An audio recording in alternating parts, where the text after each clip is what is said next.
नमस्कार. मी आपल्या शाळेचे मुख्याध्यापक आणि शालेय अध्यक्ष उपाध्यक्षांना विनंती करतो. चला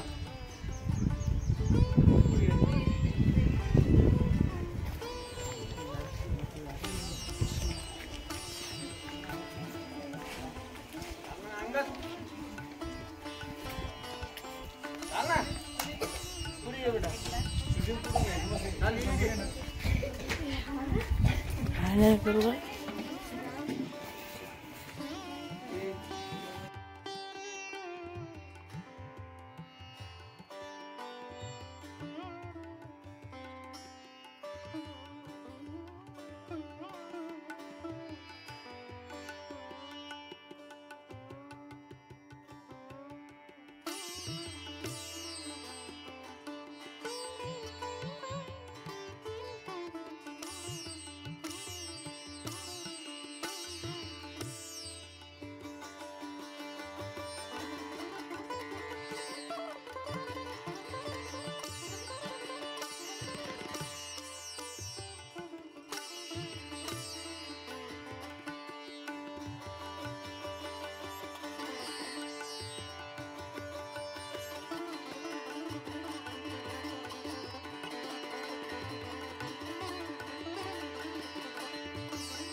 नाही पहिलं कसं असतं लेडीज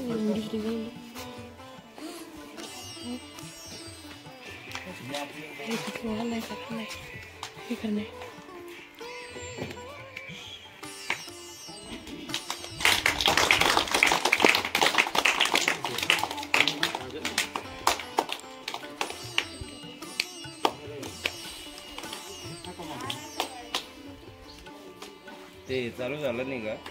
काय चालू आहे? चालू केलं का? मग काढलं का?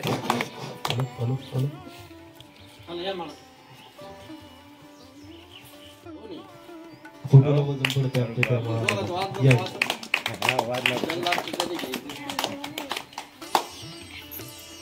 आणि वायर काही नाही डायरेक्ट इथून तिकडे घेऊन जाऊ चांगलं आणि पेन ड्राईव्ह लावा काही लावा.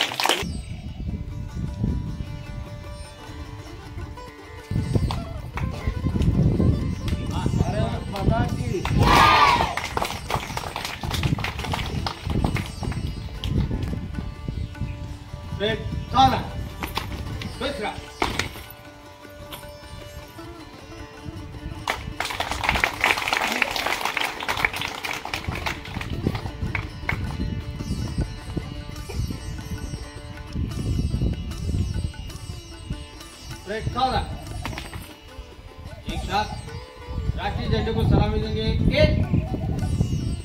राष्ट्रीय शुरू करेंगे. श्लोकार. आज 1 मे महाराष्ट्र दिन त्याचप्रमाणे कामगार दिन या निमित्ताने आज आपण या ठिकाणी रामवाडी लाड या ठिकाणी जमलेलो आहोत. या ठिकाणी शालेय व्यवस्थापन समितीचे अध्यक्ष उपाध्यक्ष तसेच गावकरी मंडळी आणि माझ्या विद्यार्थी मित्रांनो, 1 मे म्हणजे महाराष्ट्र जो आहे भारताला स्वातंत्र्य मिळाल्यानंतर जवळपास 12 महिने म्हणजे 1 वर्ष 1 महिना 2 दिवस यानंतर आपण स्वतंत्र झालेलो आहोत.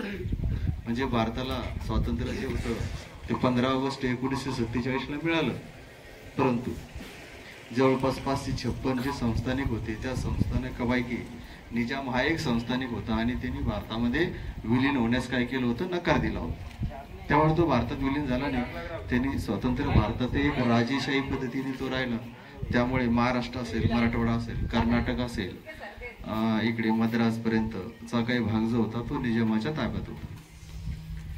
त्यामुळे निजामाने त्याची जी अनेक प्रकारची जी त्याची राजेशाही पद्धतीने जी जुल्मशाही पद्धती होती त्या जुल्मशाही पद्धतीने आपल्या पूर्ण